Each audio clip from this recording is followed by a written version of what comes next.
এই আসিয়া ইস্যু আমরা ভুলে যাব, বেশি দিন সময় লাগবে না, 1 মাস 2 মাস হাইয়েস্ট 3 মাস। আগেও বহু ইস্যু আমরা এসেছে ভুলে গেছি, একটার পর একটা এসেছে, একটার পর একটা ভুলে গেছি আমরা। যাবো ভবিষ্যতে, লিখে নেন আপনারা, চার কথা কেউ মনে রাখবে না।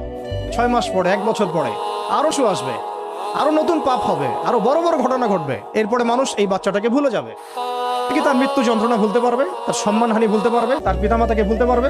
এখন প্রশ্ন হচ্ছে, তার পিতাকেও যদি আমরা জিজ্ঞাসা করি, ইসলামে রেপের শাস্তি হচ্ছে মৃত্যুদণ্ড, আর ব্যভিচারের শাস্তি হচ্ছে অর্ধেক কোমর পর্যন্ত পুঁতে পাথর নিক্ষেপ করা, এবং বিবাহিত ব্যক্তি হলে এই শাস্তি, অবিবাহিত হলে 100 বেত্রাঘাত, 1 বছরের নির্বাসন এবং সমাজ থেকে বয়কট করা, আর ধর্ষণ হলে সরাসরি মৃত্যুদণ্ড। 3 মাস সময় লাগার কথা না, 3 দিনের মধ্যেই করা সম্ভব।